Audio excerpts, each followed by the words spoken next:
Hi viewers, welcome back to our Sri logics and tutorial. ఈ video చూసే ముందు ఒక లైక్ చేయండి. వీడియో నచ్చినట్లయితే షేర్ చేయండి, సబ్స్క్రైబ్ చేయండి, అదేవిధంగా కామెంట్ చేయండి. మీ యొక్క కామెంట్స్ నా యొక్క ఫీడ్బ్యాక్ ఉపయోగపడతాయి. ఈరోజు రాజ్యాంగ సవరణ అంటే కరెంట్ పాలిటీ మరియు కరెంట్ అఫైర్స్లో భాగంగా రాజ్యాంగ సవరణల గురించి ఈరోజు నేను మీకు తెలియజేస్తాను. ఇప్పటి వరకు 106 రాజ్యాంగ సవరణ చట్టాలు చేయడం జరిగింది. అదేవిధంగా 128 రాజ్యాంగ సవరణ బిల్లులు చేయడం జరిగింది. రాజ్యాంగ సవరణ చట్టానికి అదేవిధంగా రాజ్యాంగ సవరణ బిల్లుకి డిఫరెంట్ అండి. ఏదైనా ఒక అంశానికి సంబంధించి మార్పులు చేర్పులు కానీ కొత్త చట్టాన్ని కానీ ఏర్పాటు చేయాలనుకుంటే పార్లమెంట్లో ఒక బిల్లును ప్రవేశపెడతారు. అది పార్లమెంట్ యొక్క లోక్సభ రాజ్యసభ రెండింటిలో ఆమోదం పొంది రాష్ట్రపతి యొక్క సంతకం అయిన తర్వాత అది గెజిట్లో రూపొందించబడి గెజిట్లో పొందుపరచబడి చట్టంగా మారినట్లయితే అప్పుడు దాన్ని మనం చట్టం అంటాం. ఆ చట్టానికి ఒక నెంబర్ ఉంటుంది, అదేవిధంగా బిల్లుకు ఒక నెంబర్ ఉంటుంది. ఎందుకని ప్రతిపాదించిన బిల్లులు అన్నీ కూడా చట్టంగా రూపొందవు. అదేవిధంగా కొన్ని బిల్లులు రద్దు చేయబడతాయి, కొన్ని బిల్లులు వీగిపోతాయి. అందువల్ల అన్నీ కూడా చట్టాలుగా మారవు. ప్రశ్న ట్రిక్కీగా అడిగే అవకాశం ఉంది. రాజ్యాంగ సవరణ బిల్లా లేదా రాజ్యాంగ సవరణ బిల్లు అని అడిగాడా లేదా రాజ్యాంగ సవరణ చట్టం అని అడిగారా అనేది మనం జాగ్రత్తగా క్వశ్చన్ని చదివి ఎంపిక చేసుకోవాల్సి ఉంటుంది. ఈరోజు నేను మీకు కరెంట్ పాలిటీలో భాగంగా కరెంట్ అఫైర్స్లో భాగంగా రీసెంట్గా అంటే గత 10 సంవత్సరాల్లో ప్రతిపాదించిన రాజ్యాంగ సవరణ చట్టాల గురించి తెలియజేస్తాను. ఎందుకంటే 1 నుంచి 106 రాజ్యాంగ సవరణ చట్టాల్లో కొన్ని ఇంపార్టెంట్ ఉన్నాయి. 1వ సవరణ చట్టం, 32వ సవరణ చట్టం, 24, 25, 26, 42, 44, అదేవిధంగా 73, 74 సవరణ చట్టాలు, 86వ సవరణ చట్టం. ఈ విధంగా కొన్ని ఇంపార్టెంట్ ఉన్నాయి. ఆ ఇంపార్టెంట్ రాజ్యాంగ సవరణ చట్టాల గురించి నేను మీకు మరొక వీడియోలో ఎక్స్ప్లెయిన్ చేస్తాను. ఈరోజు ఈ వీడియోలో రీసెంట్గా ఏర్పాటు చేయబడిన రాజ్యాంగ సవరణ చట్టాల గురించి తెలియజేస్తాను. 97వ సవరణ చట్టం సహకార సంఘాలకు రాజ్యాంగ హోదాతో పాటు భద్రత కల్పించాలి. అంటే సహకార సంఘాలకు రాజ్యాంగ హోదా కల్పించడం జరిగింది. చాలా ఇంపార్టెంటు. మనకు ముఖ్యమైనది ఏంటి? రాజ్యాంగ సవరణ చట్టం ఎన్నోది, దానికి సంబంధించిన అంశం ఏంటి, మరి ఇక్కడ సవరించబడిన అధికారులు ఉన్నాయి. ఇవి అంతగా చదవాల్సిన అవసరం లేదు. గుర్తించడం కూడా కొంచెం కష్టం. సబ్జెక్టు పూర్తిగా చదివినట్లయితే దానికి సంబంధించి గుర్తించవచ్చు. మరి సహకార సంఘాలకి రాజ్యాంగ హోదా కల్పించి దాన్ని 9వ భాగంలో బి అనే భాగాన్ని చేర్చడం జరిగింది. 9వ భాగం తెలుసు కదా మనకి, స్థానిక సంస్థల గురించి ఉంటుంది. 9వ భాగం నగరపాలక సంస్థల గురించి ఉంటే 9B అనే భాగం సహకార సంఘాలకు సంబంధించి ఉంటుంది. ఈ సహకార సంఘాలకు సంబంధించిన ఆర్టికల్స్ ఎక్కడి నుంచి ఎక్కడి వరకు ఉన్నాయి? 243 ఆర్టికల్లో ZH నుంచి ZT వరకు ఈ ఆర్టికల్స్లో రూపొందించడం జరిగింది. ఆర్టికల్ 19(1)C ప్రకారం సహకార సంఘాలను ఏర్పాటు చేసుకోవడం ప్రాథమిక హక్కుగా మార్చారు. ఆర్టికల్ 19(1)Cలో మనకేంది? ఆర్టికల్ 19 ఏం చేస్తుంది? మనకి భావ ప్రకటన స్వేచ్ఛను ప్రసాదించింది మన రాజ్యాంగం ఆర్టికల్ 19 ద్వారా. దాంట్లో 1లో సబ్ ఆర్టికల్ 1లో మరియు క్లాజ్ 3 ప్రకారం సహకార సంఘాలను ఏర్పాటు చేసుకునే హక్కు ప్రాథమిక హక్కుగా మనకి ప్రసాదించబడింది. అదేవిధంగా సహకార సంఘాలను అభివృద్ధి చేయడానికి ఒక ఆదేశ సూత్రాన్ని కొత్తగా చేర్చారు 43Bలో. 43B ఏంటి? ఏ వ్యక్తి 43వ ఆదేశ సూత్రం ప్రకారం అంటే ఆదేశ సూత్రాల్లోని 43వ ఆర్టికల్ ప్రకారం మన భారతదేశంలోని భారతీయ పౌరుడైనటువంటి వ్యక్తి తన యొక్క ఉపాధి కోసం, వేతనం పొందటానికి కోసం తను ఏ పనినైనా చేయవచ్చు. అంటే చట్ట పరిధికి లోపడి ఏ వృత్తినైనా చేయవచ్చు. దానిలో భాగంగా సహకార సంఘాలను ఏర్పాటు చేసుకునే అంశాన్ని కూడా కల్పించారు. నెక్స్ట్ మరి 97 సవరణ చట్టాన్ని ఈజీగా ఎలా గుర్తించవచ్చు? 97లో 7 ఉంది కదా, ఈ 7ని నేను 7 అని రాసా. సహకార 7లో సే, సహకారంలో సే, ఇలా రైమింగ్ వర్డ్ ద్వారా గుర్తించడం ఈజీగా ఉంటుంది. మ్యాచింగ్స్ ఇచ్చినప్పుడు అలా ఈజీగా గుర్తించవచ్చు. నెక్స్ట్ 98వ సవరణ చట్టం 2013లో చేశారు. 371Jని చేర్చారు. అంటే కర్ణాటక రాష్ట్రంలోని హైదరాబాదు కర్ణాటక ప్రాంతానికి ప్రత్యేక నిబంధనలు చేర్చారు. అంటే ఉమ్మడి హైదరాబాద్ రాజ్యంలో అప్పుడు కర్ణాటకకు సంబంధించిన ప్రాంతాలు కూడా కొంత భాగం ఉండేది. ఆ ప్రాంతానికి సంబంధించి అంటే అప్పుడు హైదరాబాద్ రాజ్యంలో ఏముండేది, మన తెలంగాణ ప్రాంతం ఉండేది, అదేవిధంగా ఇక్కడ మహారాష్ట్ర ప్రాంతం, ఇక్కడ కర్ణాటక ప్రాంతం ఇదంతా ఉండేది. ఈ హైదరాబాద్ రాజ్యంలోని ప్రస్తుతం కర్ణాటకలో ఉన్న ఆ కొన్ని ప్రాంతాలకు సంబంధించి ప్రత్యేక నిబంధనలు ఏర్పాటు చేశారు. విద్య, ఉద్యోగ, సర్వీసు, అదే స్థానిక సంస్థల గురించి అది 371(0) చేశారు. అదే ఉమ్మడి ఆంధ్రప్రదేశ్లో మన తెలంగాణ ప్రాంతానికి సంబంధించి 371(d)ని చేర్చారు. చాలా ఇంపార్టెంట్. నెక్స్ట్ సవరణ చట్టం 99వ సవరణ చట్టం 99 దేని గురించి తెలియజేస్తుంది? ఎన్జాక్ 99 ఇక్కడ ఎన్, ఇక్కడ ఎన్జాక్ అంటే న్యాయమూర్తుల నియామక కమిషన్. దీన్ని ఏమంటాం? National judicial appointment commission, NJAC. National judicial appointment commission 99వ సవరణ చట్టం ద్వారా ఏర్పాటు చేయడం జరిగింది.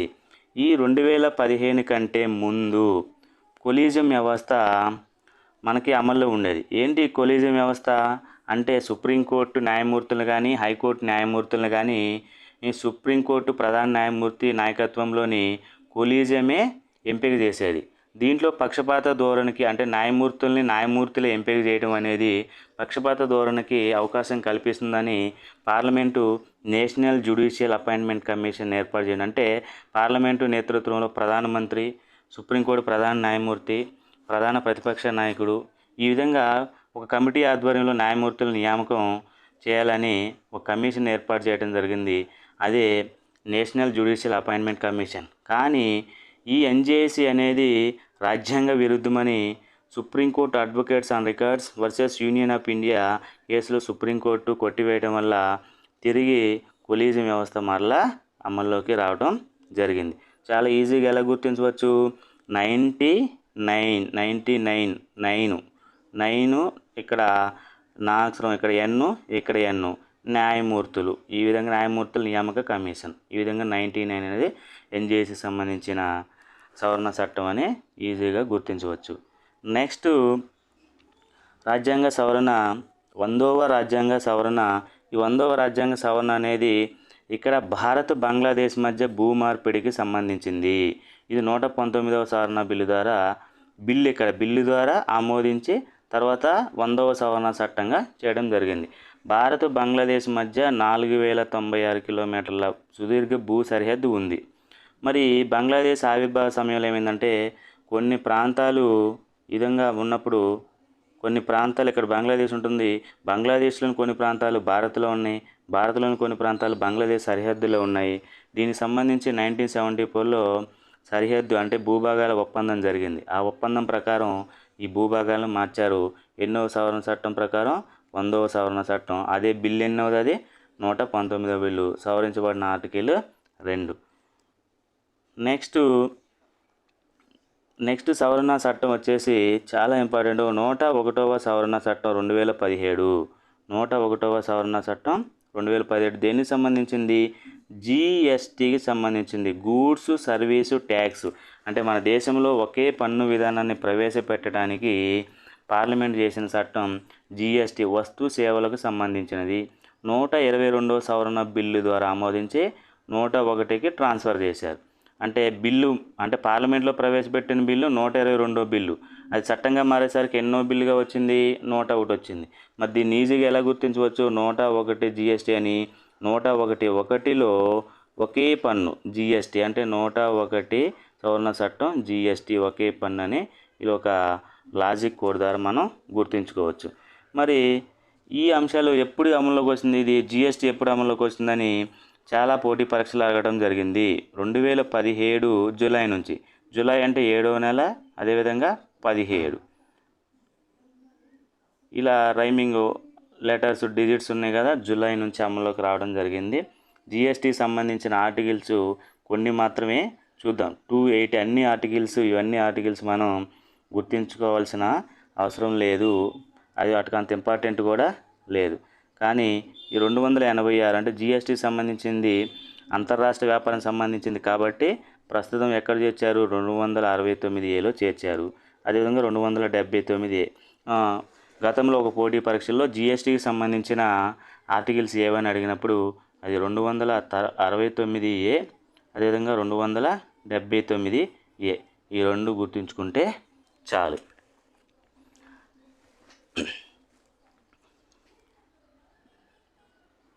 తర్వాత రాజ్యాంగ సవరణ 102వ రాజ్యాంగ సవరణ.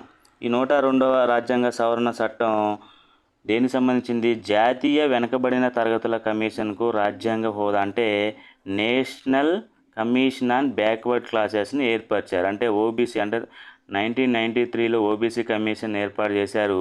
దానికి ఎటువంటి రాజ్యాంగ హోదా కల్పించలేదు. దాని స్థానంలో ఏం చేశారు? నేషనల్ కమిషన్ ఆన్ బ్యాక్వర్డ్ క్లాసెస్ని ఏర్పరిచి ఈ వెనకబడిన తరగతుల కమిషన్కు రాజ్యాంగ హోదా కల్పించడం జరిగింది. అది ఎన్నోవ రాజ్యాంగ సవరణ చట్టం 102. మరి ఎన్నోవ ప్రతిపాదించిన బిల్లు 123. ఈజీగా గుర్తించడం. బీసీ అంటే వెనకబడిన తరగతులు అంటే బీసీ కదా, బ్యాక్వర్డ్ క్లాసెస్. ఈ బ్యాక్వర్డ్ బీసీలో 2 అక్షరాలు ఉన్నాయి. ఈ 2 అక్షరాలు అంటే 2 కాబట్టి 102వ సవరణ చట్టం. ఏమేమి ప్రకారంలో యాడ్ చేశారు? 338B, 342A, అదే 338, 366. అంటే వీటి గురించి ఒకసారి ఇది కొంచెం ఇంపార్టెంటు. ఈ మధ్యకాలంలో చేసిన చట్టము అదేవిధంగా ఈ ప్రకారంలో చాలా ఇంపార్టెంట్. ఎందుకంటే కొన్ని రాష్ట్రాల్లో కొన్ని బ్యాక్వర్డ్ క్లాసెస్కి, మరి కర్ణాటకలో కానీ, అదే ముస్లిమ్స్కి కానీ, మహారాష్ట్రలో మరాఠాలకు కానీ, మన తెలంగాణలో ముస్లిమ్స్కి కానీ, అంటే ఈ విధంగా రిజర్వేషన్లు కల్పించడం వల్ల కొంచెం వివాదాలు తలెత్తుతూ ఉన్నాయి వాటికి సంబంధించి. అంటే ఒకసారి 338 ఎస్సీ కమిషన్ అంటే ఎస్సీ ఎస్టీలకు ఒక కమిషన్ ఉంటుంది.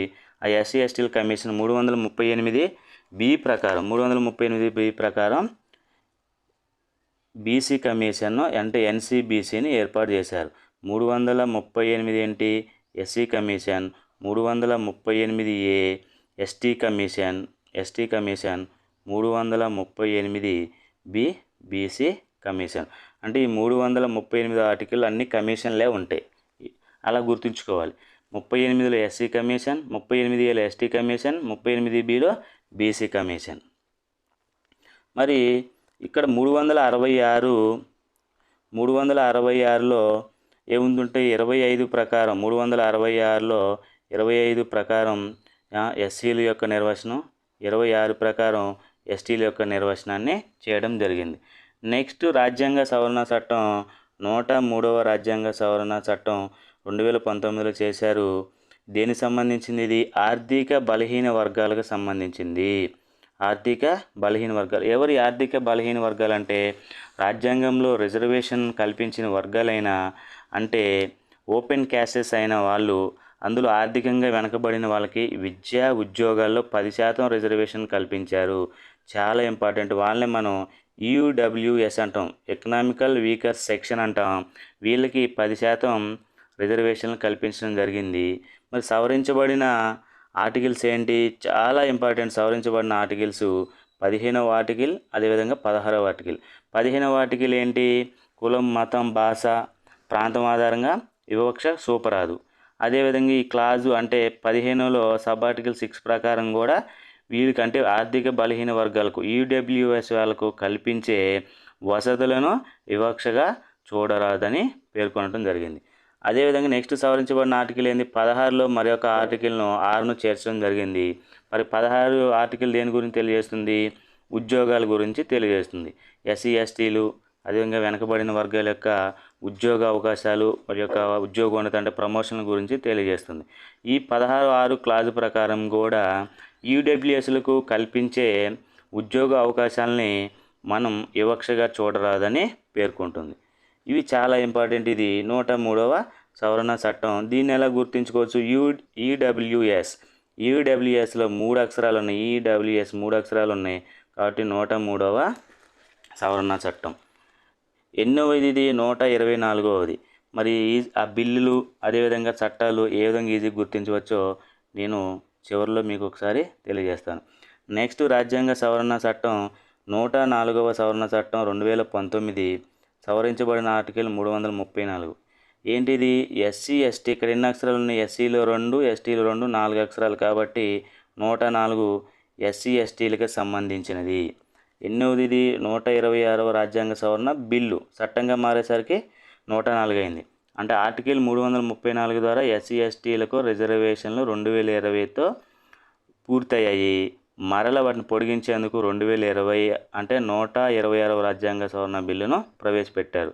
ఈ బిల్లు ఆమోదించడంతో మరలా జనవరి 25 నుంచి 2030 వరకు అంటే మరలా 10 సంవత్సరాల వరకు ఎస్సీ ఎస్టీలకు లోక్సభ, రాష్ట్ర అసెంబ్లీలో ఇప్పటివరకు కల్పిస్తున్న రిజర్వేషన్లను కొనసాగించడం జరుగుతుంది. చాలా ఇంపార్టెంట్. మళ్ళీ గతంలో అడిగిన పోటీ పరీక్షలు అడిగిన ప్రశ్న ఇది. లోక్సభ మరియు రాష్ట్ర అసెంబ్లీలో ఆంగ్లో ఇండియన్స్కి గతంలో కేటాయించిన సీట్లను రద్దు చేశారు. మనకు లోక్సభలో 543 సీట్లు ఉన్నాయి, ప్లస్ 2 సీట్లను ఆంగ్లో ఇండియన్స్కి కేటాయించారు. అదేవిధంగా వివిధ రాష్ట్రాల అసెంబ్లీలకి ఒక ఆంగ్లో ఇండియన్ సభ్యుని కేటాయించడం జరిగింది. వీటిని 104వ సవరణ చట్టం ద్వారా ఈ ఆంగ్లో ఇండియన్స్కి కల్పించిన రిజర్వేషన్లు రద్దు చేయడం జరిగింది. చాలా మోస్ట్ ఇంపార్టెంట్. దీనిని గతంలో 2 సార్లు అడగడం జరిగింది.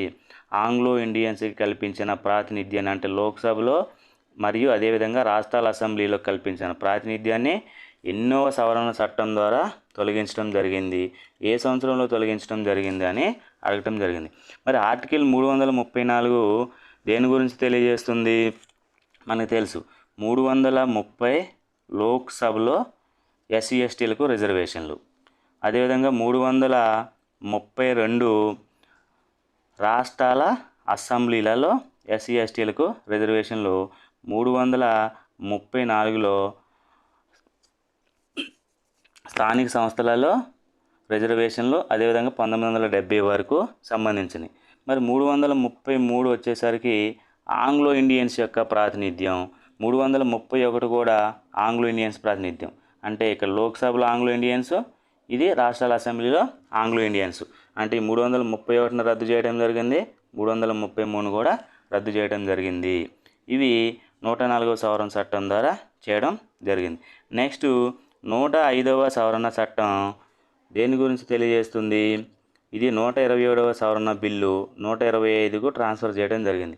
సామాజికంగా ఆర్థికంగా వెనుకబడిన ఇతర వెనుకబడిన తరగతులు అంటే అదర్ బ్యాక్వర్డ్ క్లాసెస్ని గుర్తించేందుకు రాష్ట్ర ప్రభుత్వ అధికారాన్ని పునరుద్ధరించడం జరిగింది. 102వ రాజ్యాంగ సవరణ తర్వాత రాష్ట్రాలకు ఎస్సీ బీసీలను గుర్తించి అంటే సోషల్లీ ఎకనామికల్లీ బ్యాక్వర్డ్ క్లాసెస్ని గుర్తించే అధికారం లేదని సవాలు వల్ల సవరణ చేశారు. ఎందుకు ఈ సవరణ చేయవలసి వచ్చింది అంటే ఒకసారి చూడండి. ఇక్కడ 102వ రాజ్యాంగ సవరణ చట్టం ప్రకారం 102వ రాజ్యాంగ సవరణ ప్రకారం ఎన్సీబీసీని ఏర్పాటు చేయడం జరిగింది. ఎన్సీబీసీ అంటే ఏంది? National commission of backward classes. అయితే దేశంలోని వెనుకబడిన వర్గాలను అంటే ఓబీసీలను గుర్తించే హక్కు ఆ పార్లమెంటు ఎన్సీబీసీకి ఇవ్వడం జరిగింది. కానీ రాష్ట్రాల్లో వివిధ రాష్ట్రాల మధ్య కూడా వేరియేషన్స్ ఉంటాయి. ఆ ప్రాంతాల్లో వెనుకబడిన తరగతులు కానీ ఎస్సీ ఎస్టీలు కానీ సామాజికంగా ఆర్థికంగా వెనుకబడిన వారు ఒక్కొక్క రాష్ట్రంలో ఒక్కొక్క విధంగా ఉండే అవకాశం ఉంది. కాబట్టి దేశాన్ని ఒక యూనిట్గా తీసుకొని బీసీలని కల్పించడం అసంబద్ధంగా ఉందని దాన్ని కోర్టులలో సవాల్ చేయడం జరిగింది. అందువలన మరలా పార్లమెంట్ ఏం చేసిందంటే ఓబీసీలను గుర్తించే అధికారం మరలా రాష్ట్రాలకే ఇస్తుందంటే ఒక్కొక్క రాష్ట్రంలో ఇప్పుడు మహారాష్ట్ర ఉంది, మరాఠాలను అక్కడ బీసీలుగా గుర్తించడం జరిగింది. అదేవిధంగా తెలంగాణ వచ్చేసి ముస్లింలలో కొన్ని వర్గాలను బీసీఈగా, మైనార్టీ వర్గాలను బీసీఈగా బ్యాక్వర్డ్ క్లాసెస్గా గుర్తించడం జరిగింది. రాజస్థాన్లో జాట్లు ఉన్నారు, అదే గుజ్జర్లు ఉన్నారు, వాళ్ళని బీసీలుగా గుర్తించడం జరిగింది.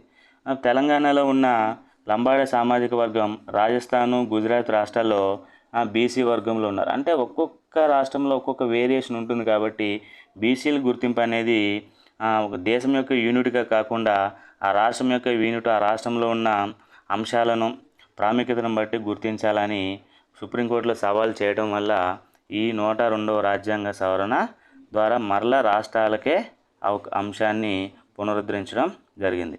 నెక్స్ట్ చాలా ఇంపార్టెంట్, ఈ మధ్యకాలంలో చేసిన బిల్లు 128వ సవరణ బిల్లు. అది 106వ రాజ్యాంగ సవరణ చట్టంగా ట్రాన్స్ఫర్ చేయడం జరిగింది. ఏంటవి? మహిళలకు లోక్సభ, విధానసభ అంటే రాష్ట్రాల అసెంబ్లీలలో 33% రిజర్వేషన్లు కల్పించడం జరిగింది. 33% రిజర్వేషన్లను కల్పించడం జరిగింది. చాలా ఇంపార్టెంట్. మహిళలకు లోక్సభ, విధానసభలు అంటే రాష్ట్రాల అసెంబ్లీలలో 33% రిజర్వేషన్లు కల్పించడం జరిగింది. ఈ 330లో ఏంది? లోక్సభలో రిజర్వేషన్లు ఎస్సీ ఎస్టీలకు సంబంధించి ఏ అని 330A అనే ఆర్టికల్ను చేర్చి లోక్సభలో మరలా మహిళలకు రిజర్వేషన్లు కల్పించారు. 332 ఏంటి? రాష్ట్రాల అసెంబ్లీలలో రిజర్వేషన్లు. ఈ రాష్ట్రాల అసెంబ్లీలలో ఎస్సీ ఎస్టీలకు సంబంధించిన రిజర్వేషన్లకు సంబంధించింది ఈ 332Aని చేర్చి మహిళలకు కల్పించడం జరిగింది. ఈ 239AA 2A అంటే ఢిల్లీ యొక్క రాష్ట్ర అసెంబ్లీలో మహిళలకు రిజర్వేషన్లు కల్పించడం జరిగింది. మరి ఇవేంటి? 334 స్థానిక సంస్థలలో మహిళలకు రిజర్వేషన్లు. ఆల్రెడీ పంచాయతీరాజ్ చట్టం ద్వారా కొన్ని రాష్ట్రాలు మహిళలకు 50% వరకు కూడా రిజర్వేషన్లు కల్పించడం జరిగింది. ఇది చాలా ఇంపార్టెంటు. రాజ్యాంగ సవరణ బిల్లు మహిళలకు సంబంధించిన అంటే మహిళా రిజర్వేషన్లు చట్టసభలలో మహిళా రిజర్వేషన్లకు సంబంధించిన రాజ్యాంగ సవరణ బిల్లు ఎన్నోది? 128వది. అది ఎన్నో రాజ్యాంగ సవరణ చట్టం? 106. 6 అమ్మలు లేదా అతివలు అని గుర్తుంచుకోవచ్చు. అందులో చేర్చిన ఆర్టికల్స్ అన్నీ ఈజీగా ఎలా గుర్తించవచ్చు అంటే ఈ ఉన్న ఆర్టికల్స్లు అన్నీ ఏ అనే సబ్ ఆర్టికల్స్ని చేర్చడం జరిగింది. ఇది చాలా ఇంపార్టెంటు. మరి ఈ 128వ సవరణ బిల్లు ద్వారా ప్రతిపాదించబడిన మహిళా రిజర్వేషన్లు అనేవి 106వ చట్టంగా చేయడం మరి ఎప్పటి నుంచి అమల్లోకి వస్తుంది? నెక్స్ట్ 2000 అంటే 2021 తర్వాత జరిగే జనాభా లెక్కల యొక్క ఆధారంగా అంటే మరలా 2031లో జనాభా లెక్కలు జరుగుతాయి. ఆ లెక్కల ఆధారంగా మహిళలకు డీలిమిటేషన్ ప్రక్రియ తర్వాత మహిళలకు రిజర్వేషన్లు కల్పించడం జరుగుతుంది. మరి డీలిమిటేషన్ ఎప్పుడు జరుగుతుంది? 2026లో జరుగుతుంది అవకాశం ఉంది. మరి ఈ అంశాలను ఈ రిజర్వేషన్లను లేదా ఈ రాజ్యాంగ సవరణ చట్టాలను ఏ విధంగా గుర్తించవచ్చు? ఈ రాజ్యాంగ సవరణ చట్టాలను ఏ విధంగా గుర్తించవచ్చో ఒకసారి చూద్దాం. మీకు ఈజీగా నేను తెలియజేస్తాను. చూడండి. 1వ రాజ్యాంగ సవరణ చట్టం, 102వ రాజ్యాంగ సవరణ చట్టం, 103వ రాజ్యాంగ సవరణ చట్టం, 104వ రాజ్యాంగ సవరణ చట్టం, 105వ రాజ్యాంగ సవరణ చట్టం, 106వ రాజ్యాంగ సవరణ. ఇది ఎన్నో బిల్లు ద్వారా ప్రతిపాదించారు? GST సంబంధించింది కదా ఇది. GST. Next 2 BC commission. Next ఇది EWS. నెక్స్ట్ SC STల రిజర్వేషన్లు. నెక్స్ట్ వచ్చేసి ఓబీసీల యొక్క అంటే వెనకబడిన వర్గాల గురించి తెలియజేస్తుంది. 106 మహిళలకు చట్టసభలో రిజర్వేషన్లు అంటే మనం ఈజీగా గుర్తుపెట్టుకుని అమ్మలకు రిజర్వేషన్లు అనుకుందాం. ఇది ఎన్నో రాజ్యాంగ సవరణ చట్టం? 1 ఉంది కాబట్టి 122. ఇది 2 ఉంది కాబట్టి 123. ఇక్కడ 3 ఉంది కాబట్టి ఇక్కడ లాస్ట్కి 4 వస్తుంది, 124. మరి ఇక్కడ 4 ఉంది కాబట్టి 126. ఇది 127. ఇది 128. 6 ఉంది సరి సంఖ్య 8. 5 ఉంది సరి సంఖ్య 7. 4 ఉంది సరి సంఖ్య 6 ఉంది. ఇక్కడ వరకు మాత్రం ఒక్కొక్కటి తేడా ఉంది. 1 + 2, 2 + 1 అంటే ఇక్కడ +1, ఇక్కడ +1, ఇక్కడ +1, ఇక్కడికి వచ్చేసరికి చివరి 3 +2 అంటే మొదటి 3 వచ్చేసి +1 ఉంటే చివరి 3 వచ్చేసి +2 ఉన్నాయి. ఈజీగా అనమాట. 101 ఉంటే 122, ఇక్కడ 1 అంటే ఇక్కడ 2 వచ్చేస్తుంది. ఇక్కడ 102 ఉంటే ఇక్కడ 123, 2 3, ఇక్కడ 3 ఉంటే ఇక్కడ 4 అంటే 124, ఇక్కడ 4 ఉంటే ఇక్కడ మొదటి 3 ఏంది +1, ఇక్కడ నుంచి +2, ఇక్కడ 6, 5 ఉంటే 126, ఇది 128, ఇక్కడ 127, ఇక్కడ 6 ఉంటే 128. మరి ఈ మధ్యలో ఒక రాజ్యాంగ సవరణ బిల్లు ఉంది, 125వ రాజ్యాంగ సవరణ బిల్లు. ఇది ఇంకా చట్టంగా ఆమోదించబడలేదు. ఈ 125వ రాజ్యాంగ సవరణ బిల్లు ఏంటంటే 6వ షెడ్యూల్లోని ఆదివాసీ ప్రాంతాలైన అస్సాం, మేఘాలయ, అదేవిధంగా త్రిపుర, మిజోరం రాష్ట్రాల్లోని గిరిజన ప్రాంతాల్లో స్థానిక సంస్థల ఏర్పాటు గురించి ప్రతిపాదించిన బిల్లు ఇది ఇంకా ఆమోదించబడలేదు. కావున ఇది రాజ్యాంగ సవరణ బిల్లుగానే ఉంది, ఇది చట్టంగా రూపొందించబడలేదు. ఇది ఒకటి ఈజీ గుర్తుపెట్టుకుంటే మిగతా అన్నీ కూడా ఈజీగా గుర్తించవచ్చు. ఓకే ఫ్రెండ్స్, ఈ వీడియో మీకు నచ్చినట్లయితే లైక్ చేయండి, షేర్ చేయండి, సబ్స్క్రైబ్ చేయండి. మర్చిపోకుండా కామెంట్స్ మాత్రం ఇవ్వండి, ఎందుకంటే మీరు ఇచ్చే కామెంట్స్ ఆధారంగానే నా యొక్క ఫీడ్బ్యాక్ని నేను మరింత మెరుగుపరుచుకొని మరిన్ని వీడియోస్ ద్వారా మీకు సబ్జెక్ట్ని ఎక్స్ప్లెయిన్ చేయడానికి ప్రయత్నం చేస్తాను.